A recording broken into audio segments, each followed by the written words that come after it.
Hey everyone, this is Sam and welcome to my Monster Hunter Rise player build tutorials. Today I'll be breaking down a build to you guys that is the fastest and most consistent knockdown build in the game.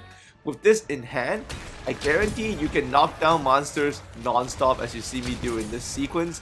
And once you do knock them down, you're gonna go to work with extremely high TDS with both spread and explosion damage. And when the monster gets back up, guess what? You're gonna put them right back down with the same tactics and the same skills and amazing synergy that comes from this build. Yep, this thing is absolutely OP. So if you would like to see more builds from me or even weapon tutorials, you can actually click on the card above or the link below for a playlist of all the videos I have made on Monster Hunter Rise all year long. Also, feel free to add my friend code there so we can go on those hunts together on the Switch, and make sure to subscribe for more MHR content weekly. So for the weapon for this build, you're going to get the light bowgun Sinister Shadow Bolt coming from the Magnum Moto tree. I'm using a rarity level 6 here, but you can actually use any rarity level once you can unlock this bolt from the Magnum Moto tree. And in regards to skills, armors, and duels, these are the key skills. So you can see attack boost is at 6, but that's not the most important. The most important is this. You can see on spare shot, I have a level 3. Which gives me ammo return and higher shooting rate. And then a slugger, I have a stun power at 40%. That's going to give you all the knockdowns. Ammo up is also at maximum, which is going to further drive your shooting rate combined with a spare shot. And then recoil down is going to help a ton because this light bowgun does come with a little bit of a left deviation. The defense boost is just a personal choice, so you can do whatever you want there to put on for the jewels, and the rest don't really matter.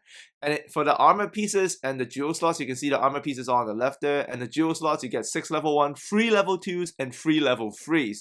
So for the Sinister Shadow Bolt for the rampage skill, also put in attack boost. I got the jewels, attack jewel and quick load jewel there. And then for the channeler's hair tie, I also got another quick load jewel that's going to help with the reload speed. And then for the chest piece, I'm going to have the capacity jewel level 3, attack jewel 2, and the absorber jewel. So this is really important. And then for the braces, I'm going to get just the defensive jewel, but it comes with 2 slugger and 2 attack boost, so that works great with the build. And then for the waist piece, it's going to be 1 attack jewel, 1 fifth jewel, and 1 defense jewel. So that's going to give me all the spare shot I need. And then for the greaves, it's another capacity jewel 3. So that's another ammo up with defensive jewel to boot. But once again, the defense jewel you can actually change. And for the talisman, make sure you go for one that has either ammo up, recoil, or spare shot. I was able to create one that has 2 recoil down and 2 level 2 slots. So that's how I filled it out. But if you don't have a good talisman, it's okay too. You can just replace the previous 3 defense slots with a recoil down and you're good to go. So let's take a look at how to use this build in-game. So what you want to do is, you want to start with using sticky ammo 3 for headshots and expect a slight left deviation the further you're shooting it from, but it's actually not too hard to gauge.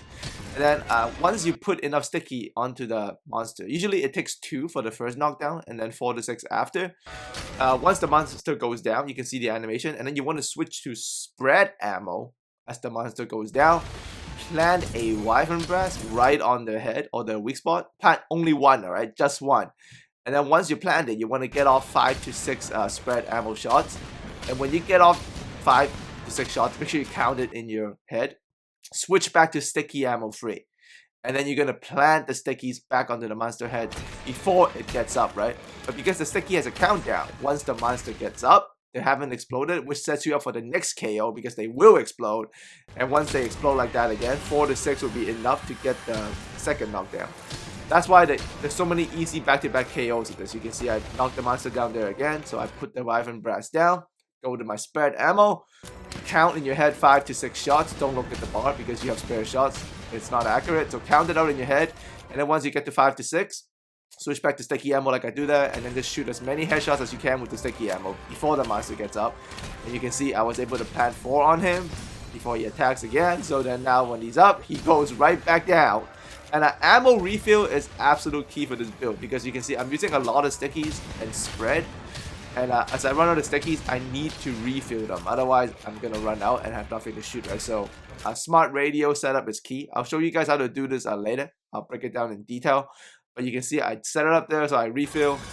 Monster gets back up. I plant my stickies. It's good to go. So now let's talk about slicing ammo because you actually have to use this too. So if you knock down the monster and he happens to fall away from you in a distance, then you actually can't go to spread ammo, right, as you walk to the head. So then you want to switch to slicing ammo because it's got really good range. Now, a little bit of slight left deviation.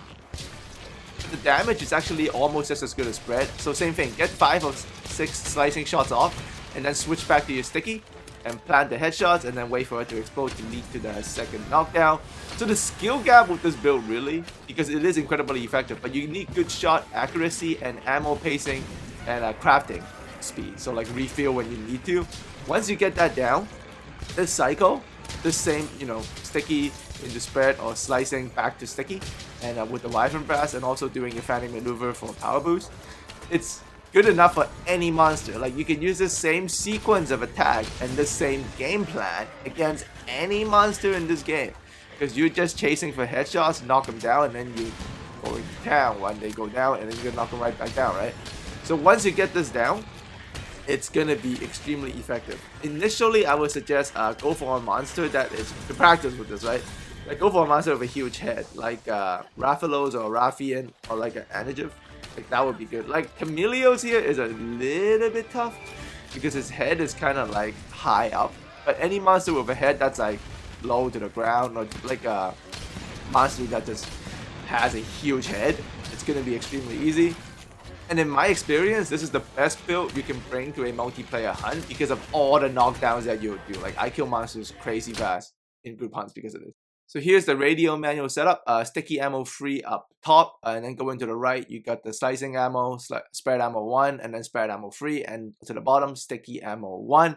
And your item pouch, you gotta set it up like this every time before you go on hunt. So you got the latchberry, and then you got the gunpowder level 3, and then make sure you put in the needleberry, and then also the slashberry, and then also the blast nut. And then for your ammo and coating in this order, sticky ammo free first, then slicing ammo, then spread ammo free, pierce ammo free, and sticky ammo 1. And for your buddies, make sure you're always having them gather blast nuts and slicing ammos in case you run out. And here's the final stats for reference. So attack should be 232, defense at 391. These are the switch skills: reload, forward dodge, fanning, maneuver. And finally, the skills should be as such. So make sure you have it lined up like that. And to close it out, here are the armor pieces and the exact materials you need. And because of the nature of the materials, you could build this build or get really close to it pretty early in the game. I would say you can get it like 80 to 90% completed, even in about rank 6. So going into rank 7, you're going to be great. And obviously the Magnamolo tree is going to build up the weapon as you get better, higher level Magnamolos, but you can start doing this at rarity level 3 really, and it's going to be just as effective. So make sure you go, those are the materials you need to get to finish off the armor pieces. And as always, if you want to see specific weapon tutorials, then you can go on my playlist. And also for even more builds with other weapons, you can also go to my playlist. And if you got any questions, leave it in the comment section. As always, thanks for coming by, and I look forward to going on hunts and speaking to you very soon.